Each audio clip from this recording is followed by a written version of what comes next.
भूखा प्यासा शिव भक्ति के लिए वन में निकल जाता है। उसके और काली गाय के न लौटने से मामी उसे चोर मान लेती है। उपमन्यु को शिव भक्ति करते हुए नारद देखते हैं। पार्वती शिव की पूजा करने आती हैं, किंतु शिव अदृश्य हैं। नारद वहां आते हैं। कैलाश पर्वत से अदृश्य हो शिव जी उपमन्यु की भक्ति परीक्षा लेने हेतु इंद्र के वेश में उसके समक्ष पहुंचते हैं। ओम नमः शिवाय, ओम नमः शिवाय। हे शिव भगवान, मैं आपकी शरण में आया हूँ। मुझे जितना आता है, जैसा आता है, मैं आपका नाम ले रहा हूँ, आपको पुकार रहा हूँ। मैं तो माँ को भी माँ कहकर पुकारता हूँ तो वो आती है। आप भी शिव हैं, ओम है। मेरी पुकार सुनो, मुझे दर्शन दो भगवान, मुझे दर्शन दो। तुम तो सारे जगत के पिता हो। मैंने सुना है कि माता पिता तो बालक की एक पुकार पर दौड़े चले आते हैं। फिर आप क्यों नहीं आ रहे? क्या मुझसे अप्रसन्न है? बोलो भगवान, बोलो बोलो जगत पिता, बोलो। अरे हठ धर्मी बालक, तू फिर विचार कर ले। तुझे स्वर्ग मिल सकता है। तेरी माँ और तेरे पूर्ण परिवार को स्वर्ग सुख मिल सकता है।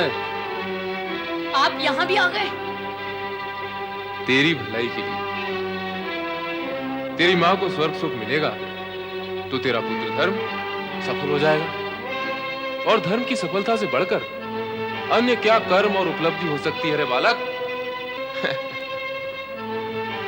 धर्म और कर्म का ज्ञान तेरे जीवन को सुखी बनाएगा। नहीं नहीं नहीं, मुझे धर्म कर्म जानना भी नहीं है।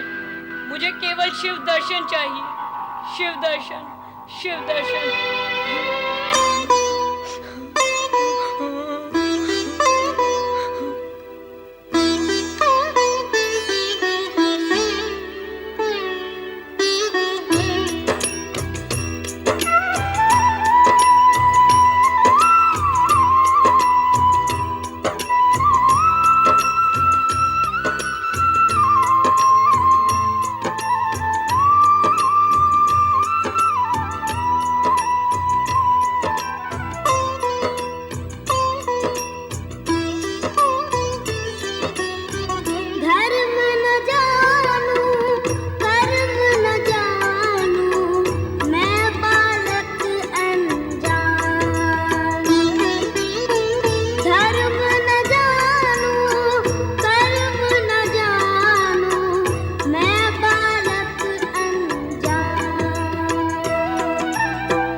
ज्ञात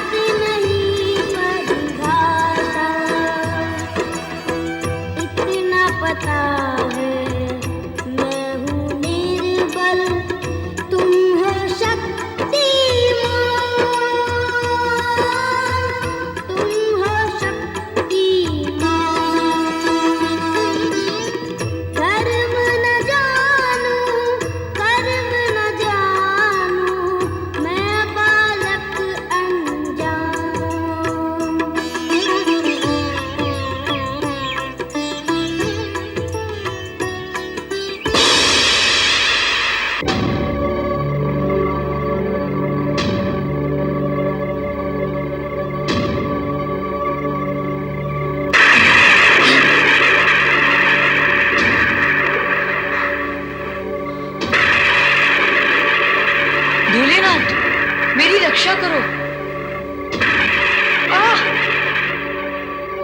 के हलाहल तुमने किया था, बाबा जन जन का कल्याण, पर मेरे जीवन को हलाहल, पर मेरे जीवन को हलाहल कर डाला भगवान,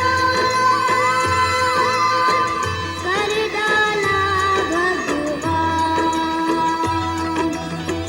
इस अपराध का दंड दिया ये मुझको करुणा निधान, मुझको करुणा निधान। धर्म न जानू, कर्म न जानू, मैं बालक अनजान।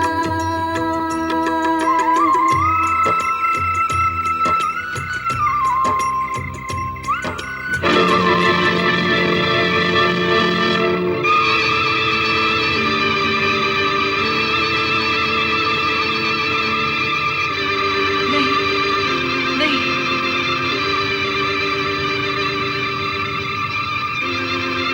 नहीं, नहीं, नहीं, नहीं। आग! नहीं!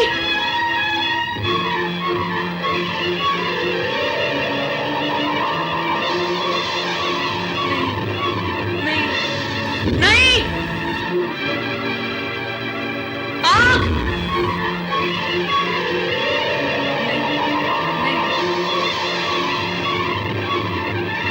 नहीं,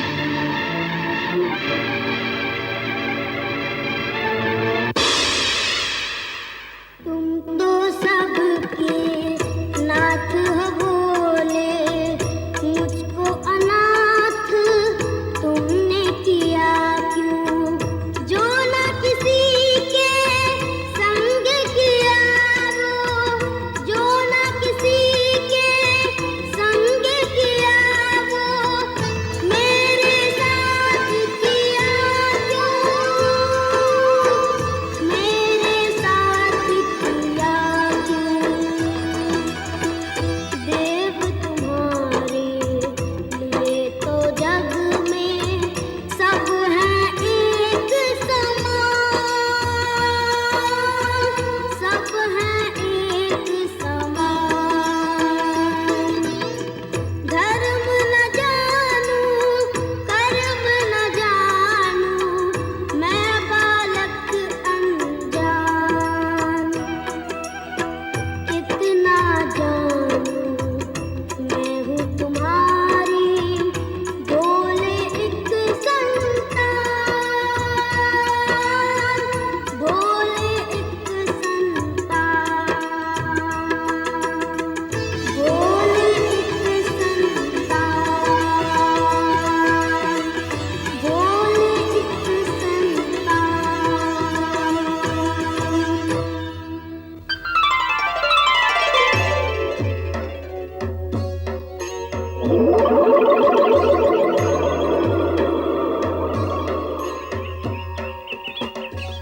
प्रिय उपमन्यु, मैं तुम्हारा आराध्य शिव हूं। आंखें खोलो पुत्र, आंखें खोलो।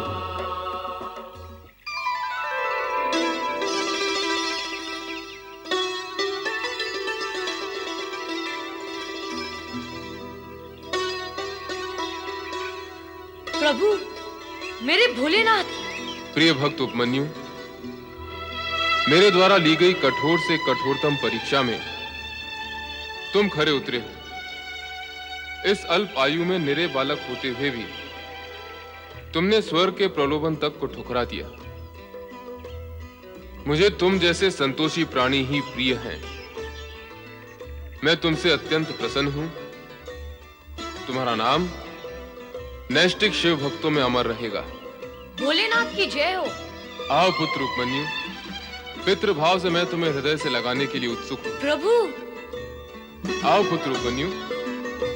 मेरे आराध्य, मेरे भोलेनाथ, मेरे शिव, मेरे भगवान, मेरे स्वामी, मेरे आराध्य, मेरे भोलेनाथ, मेरे शिव। मैंने कहा था ना देवी कि तुम्हारा पुत्र वियोग शीघ्र ही समाप्त होगा। ये देखो, तुम्हें उपमन्यु के रूप में एक और पुत्र प्राप्त हुआ है। इसे तुम अपनी ममता का वरदान दो। जाओ पुत्र। माता पार्वती को प्रणाम। पुत्र उपमन्यु,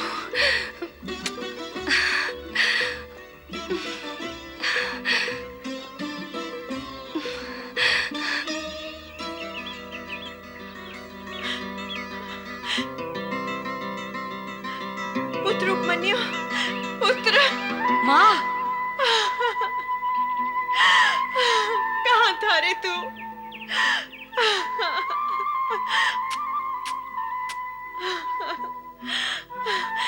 तूने मेरा स्वप्न साकार कर दिया पुत्र।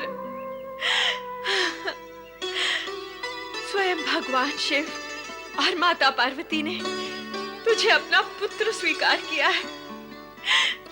अरे, शिव और पार्वती की जो कृपा तुझे प्राप्त हुई है वो तो देवगण भी प्राप्त नहीं कर सकते। देव तुल्य संपदा प्राप्त कर ली तूने पुत्र। देवराज,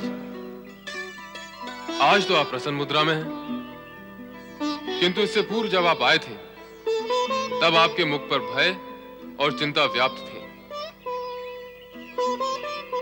भगवान, एक तो देवर्षि नारद की सूचना, तत्पश्चात स्वयं मैंने सुना था कि आप उपमन्यु को स्वर्ग का स्वामी बना रहे हैं। उसे स्वर्ग का स्वामी बनाने के लिए स्वर्ग के पूर्व स्वामी अर्थात मुझसे स्वर्ग का हरण होना भी तो आवश्यक होता। इसीलिए मैं दुविधा की स्थिति में था। सत्य तो यह है देवराज कि नारद ने आपको भ्रमित किया और आप यहां चले आए, किंतु जो कुछ आपने देखा और सुना वो भी सत्य नहीं था। समझ गया भोलेनाथ, वो सब आपकी लीला थी। उपमन्यु की परीक्षा और आपकी लीला का ज्ञान उस समय मुझे नहीं हो सका था। भगवान, मैं अपने अज्ञानपूर्ण आचरण के लिए लज्जित हूं और क्षमा याचक भी। भोलेश्वर, मुझे क्षमा करें।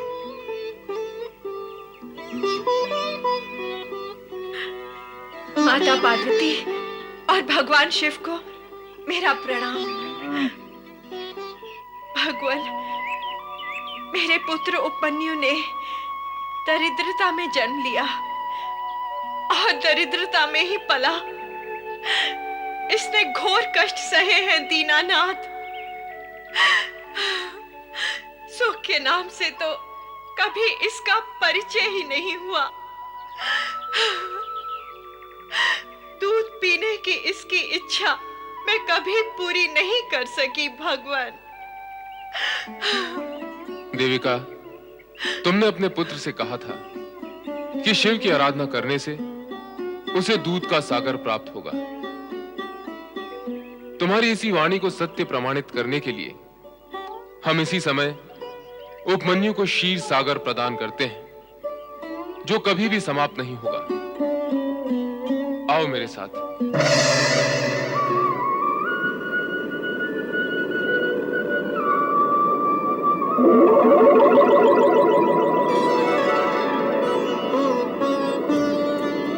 इस विशाल क्षीर सागर के दूध से सभी शिव भक्तों की दूध की इच्छा पूर्ण होगी। कोई भी अतृप्त नहीं रहेगा।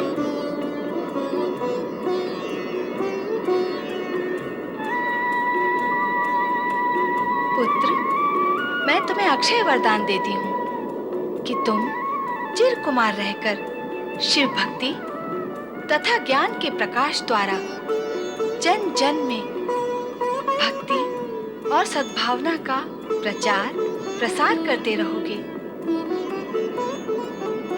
प्रभु, अब उपमन्यु को आप ऐसा अक्षय वरदान दें जो अद्भुत हो। पुत्र उपमन्यु, तुम योग विद्या में पारंगत होकर अपने असंख्य शिष्यों को योग विद्या प्रदान करोगे। वेदों सहित समस्त ब्रह्म विद्या तुम्हें सहज ही प्राप्त होगी तथा जगत की सर्वश्रेष्ठ समृद्धि इच्छा मात्र से ही तुम्हारे सामने प्रकट होगी। तुम जगत के परम संतोषी प्राणी माने जाओगे।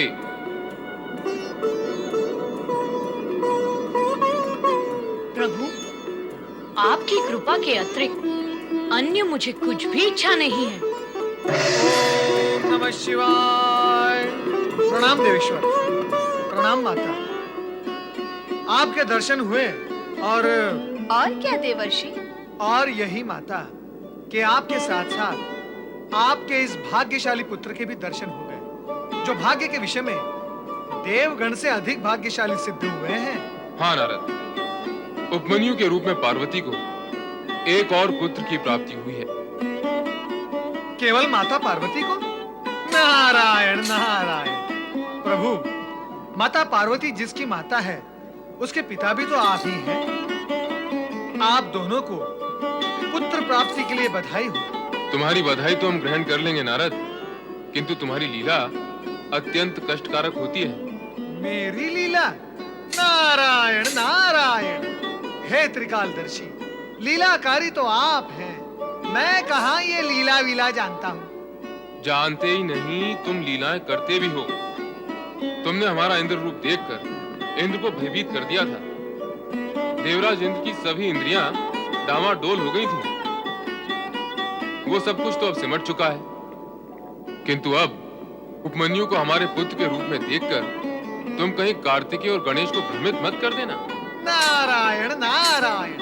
कहाँ देवराज इंद्र और कहाँ आप दोनों में धरती आकाश जितना अंतर है, तो मेरे आचरण में भी आप दोनों के प्रति अंतर अवश्य होगा।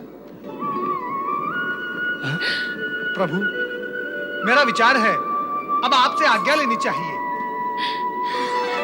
हम भी साथ चलेंगे नारद। हमारा आशीर्वाद सदा तुम्हारे साथ है उपमन्यु।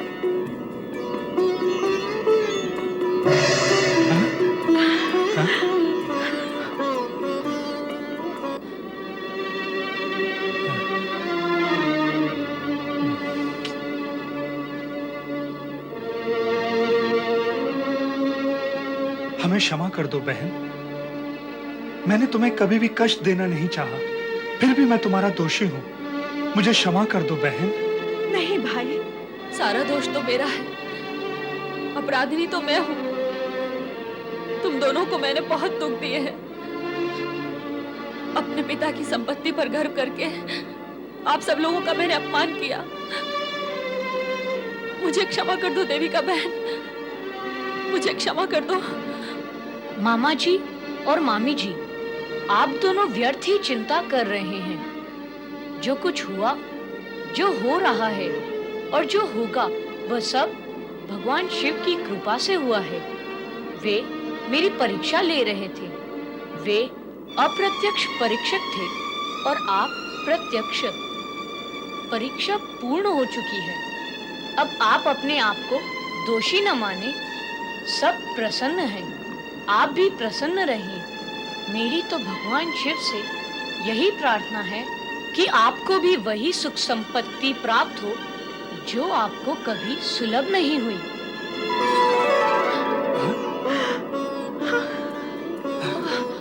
अरे क्या?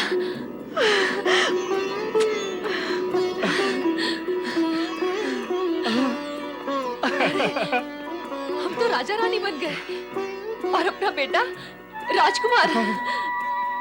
ये तो अपने प्रिय उपमन्यु की वाणी का ही चमत्कार है। बहन देविका, उपमन्यु के कारण हमें दूर से भगवान भोलेनाथ और माता पार्वती के दर्शन भी हुए और ये वैभव भी। हमारे लिए सुख वैभव की इच्छा कर हमें सब कुछ प्रदान करने वाला स्वयं इस साधु वेश में क्यों?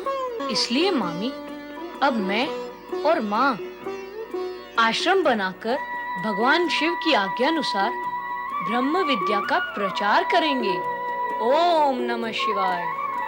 ओम नमः शिवाय।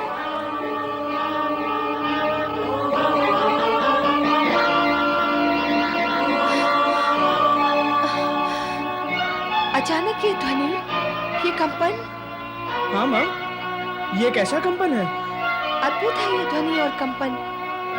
कुछ भी स्पष्ट नहीं हो रहा है।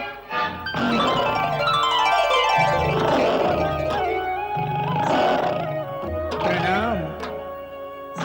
सदाशिव के भक्तों के लिए सदाशिव का कोई भी रहस्य सदा के लिए रहस्य नहीं रहता। इस सृष्टि में सभी कुछ परिवर्तनशील है, पल पल, क्षण क्षण। इस सृष्टि के कण कण में परिवर्तन हो रहा है और इस परिवर्तन की गति व दिशा सदा ऊपर से नीचे की ओर ही होती है।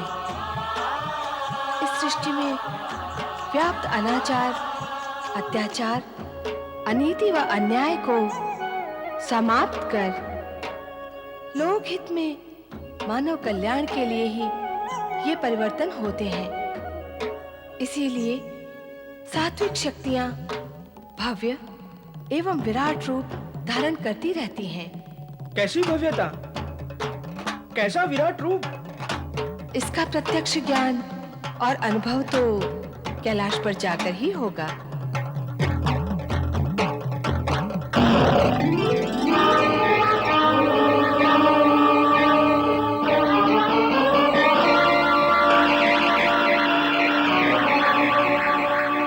ये क्या हुआ प्रभु? क्या किसी मायावी का प्रवेश हुआ है वैकुंठ लोक में? प्रवेश अवश्य हुआ है, किंतु किसी मायावी का नहीं। तो फिर महान, विराट और कैलाश चलने पर ही ज्ञात होगा देवी।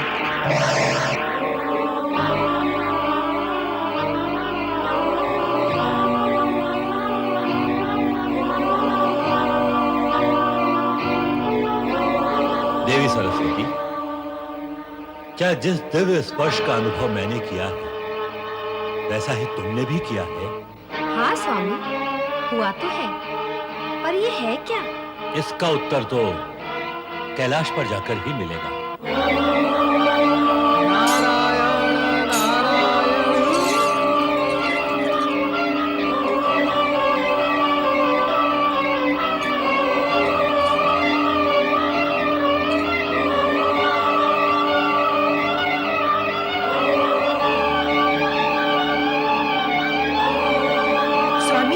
स्वामी, ये ध्वनि, ये कंपन कैसा?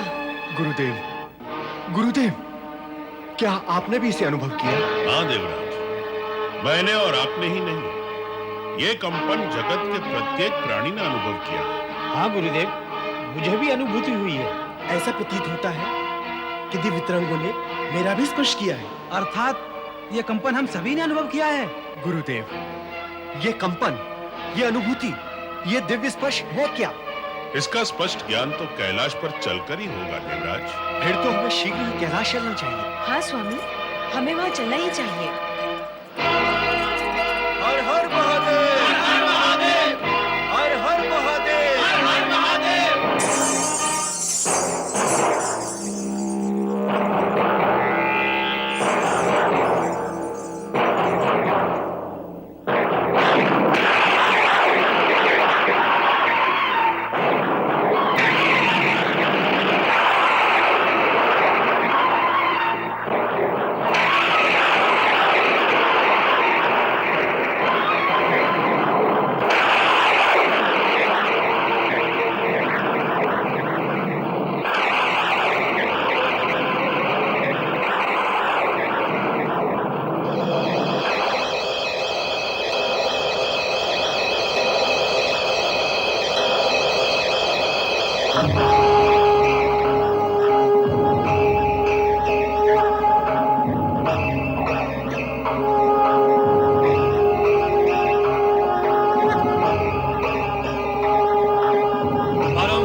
परम शक्तिमान भगवान सदाशिव की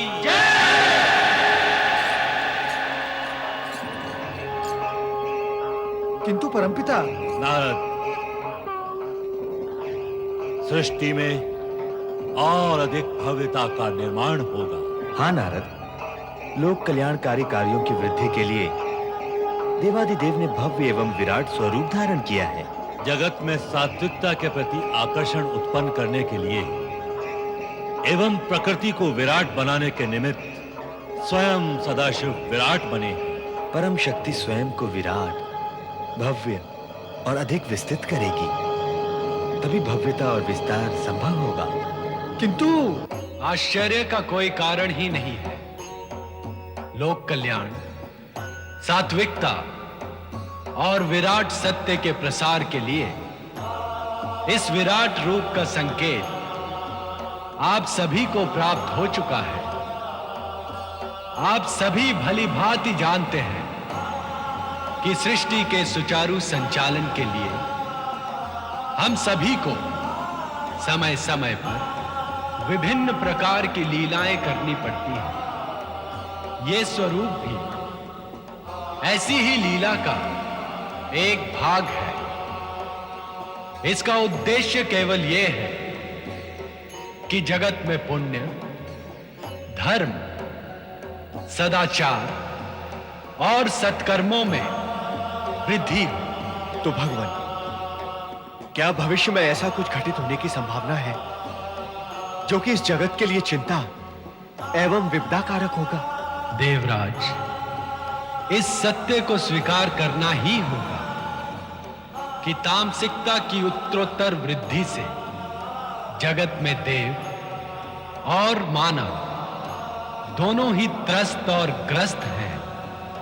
आसुरी शक्तियां भी विस्तार पाने के लिए प्रयत्नशील हैं। ऐसी स्थिति में आसुरी शक्तियों को सीमा उल्लंघन करने और अपनी शक्ति का दुरुपयोग करने से रोकना ही होगा।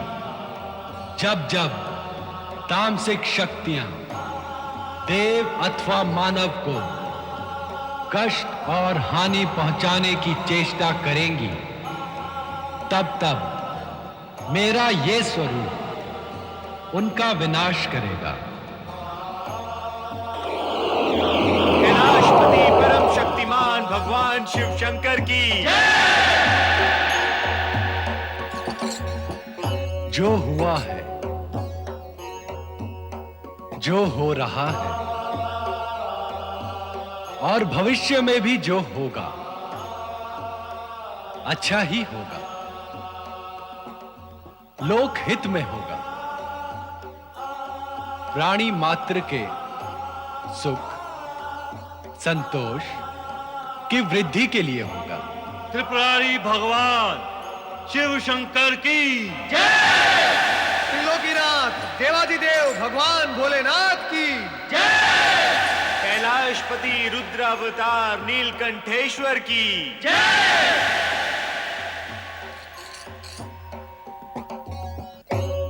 समस्त जगत के कल्याण के लिए अनादि अनंत अजर अमर सदाशिव ने अपने विराट रूप के दर्शन करवाकर ब्रह्मा, विष्णु, लक्ष्मी, सरस्वती, गणेश, पार्वती सभी देवताओं तथा देवर्षि नारद की जिज्ञासा को शांत किया। नारद सदा की भांति भ्रमण हेतु आकाश में विचरण करने लगे। अनायास देवर्षि नारद की दृष्टि शैल पर्वत पर बैठे कुमार कार्तिकेय पर पड़ी।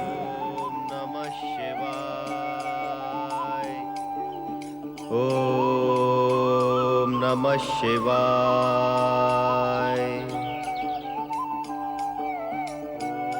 कुमार कार्तिकेय, धन्य है आप कुमार कार्तिकेय, धन्य है। भगवान भोलेनाथ की कृपा से आज मुझे आपके दर्शन का लाभ हुआ।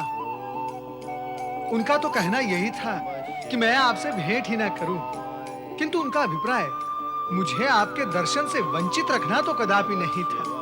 वे तो केवल इतना चाहते हैं कि मैं आपके मन में माता पिता के भेंट की इच्छा जागृत करूं, और ये कार्य आपके सम्मुख आए बिना कैसे संभव होगा कुमार? नारायण नारायण। ओम नमः शिवाय। ओम नमः शिवाय। देवऋषि आप यहाँ? हाँ कुमार कार्तिकेय, बहुत दिनों से कैलाश पर आपके दर्शन नहीं हुए, सो आपके दर्शन की इच्छा लेकर यहाँ चला आया। मेरे दर्शन की इच्छा? ये क्या कह रहे हैं देवऋषि? मैं तो स्वयं पिता भगवान भोलेनाथ एवं माता पार्वती के दर्शन का इच्छुक हूँ, किंतु क्या करूं, विवश हूँ। वहां सभी कुशल मंगल है ना? नारायण नारायण, संपूर्ण जगत का कल्याण और मंगल ही मंगल करने वाले भगवान भोलेनाथ के यहाँ सर्वत्र मंगल ही मंगल होगा कुमार कार्तिकेय। परंतु एक बात मेरी बुद्धि में नहीं आ रही है, क्या आप उसे स्पष्ट करेंगे? जो देवऋषि की बुद्धि से परे है, उसे मैं कैसे स्पष्ट कर सकता हूँ? अवश्य कर सकेंगे कुमार कार्तिकेय, अवश्य कर सकेंगे, क्योंकि ये प्रश्न आपसे और आपसे संबंधित गतिविधियों से संबद्ध है। वो कौन सा प्रश्न है देवऋषि? यही कि आप कैलाश का त्याग कर यहाँ क्यों विराजमान हैं? ये तो मैं इससे पूर्व भी स्पष्ट कर चुका हूँ देवऋषि। संभवतः आपको स्मरण नहीं रहा। तीनों लोगों की समस्याओं का भार मेरी बुद्धि पर होता है कुमार कार्तिकेय, संभवतः स्मरण न रहा हो। कृपया आप पुनः बता दें। देवऋषि, मैंने शैल पर्वत के वन में रहने वाले वनवासियों और आदिवासियों को भक्ति तथा ज्ञान में प्रवृत्त करने का संकल्प किया है। अगस्त मुनि की प्रेरणा से अब मैं इसी स्थान पर अपने कर्तव्य और दायित्व से बनकर रह गया हूँ। तो आपका संकल्प, दायित्व और कर्तव्य पूर्ण होने पर आप पुनः कैलाश आ जाएंगे ना कुमार कार्तिकेय? नहीं देवऋषि, अब ये संभव नहीं। क्यों कुमार कार्तिकेय? इसमें असंभव क्या है? देवऋषि, यहाँ के आदिवासियों ने मुझे इतना प्रेम, सम्मान और आदर दिया है कि इच्छा करने पर भी मैं उनसे विलग नहीं हो सकूंगा। कुमार, आपने अपने माता पिता के विषय में क्या सोचा है? क्या वे आपसे अधिक समय विलग रहकर प्रसन्न रह सकेंगे? मेरे सोचने से क्या होता है देवऋषि? होता तो वही जो पिता भोलेनाथ सोचते हैं। तो आप उन्हें सोचना होगा कि पुत्र से मिलने के लिए वे यहाँ आए। क्यों? भक्तों की पुकार पर तो वे दौड़े आते हैं, फिर मैं तो भक्त और पुत्र दोनों रूप में हूँ। क्या वो मुझे दर्शन देने नहीं आएंगे? आशुतोष नाम है उनका। भक्त की पुकार को अनसुनी करना स्वयं उनके वश में भी नहीं। और अब तो उनके दर्शन पाकर आपको एक नवीन अनुभव होगा। कैसा नवीन अनुभव देवऋषि? उनका अद्भुत, दिव्य और विराट रूप देखकर। अर्थात क्या कुमार? आपने लोक कल्याण, लोक सेवा और शिव भक्ति से प्रवृत्त होकर कैसा भव्य एवं विराट रूप धारण कर लिया है। तो ऐसे में क्या पिता अपने पुत्र से पीछे रहेंगे? उनका तो नाम ही शिव है। अपनी कल्याणकारी गतिविधियों को तीव्र करके वे अपनी लीलाओं का प्रसार भी तीव्र करेंगे। तो स्वाभाविक है उनका रूप अधिक भव्य एवं विराट हो गया है। तब तो मैं शीघ्र ही दर्शन करना चाहूंगा देवऋषि। कुमार कार्तिकेय, तुम्हारी ये इच्छा शीघ्र ही पूर्ण होगी। नारायण नारायण।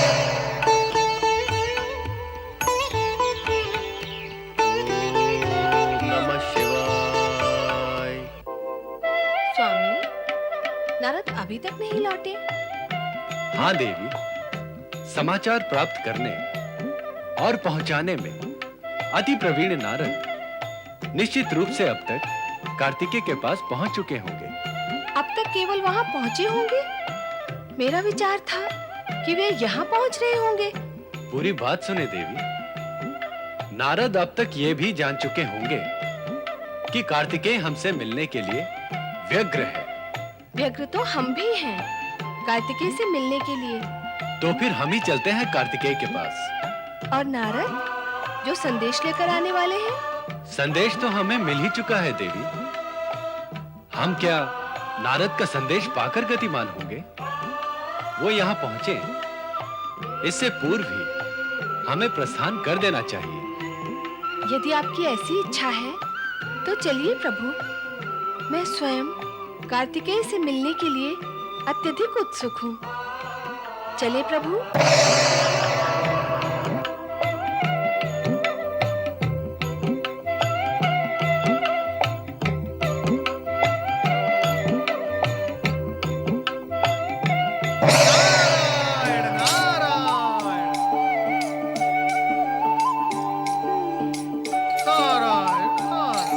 देवऋषि प्रणाम।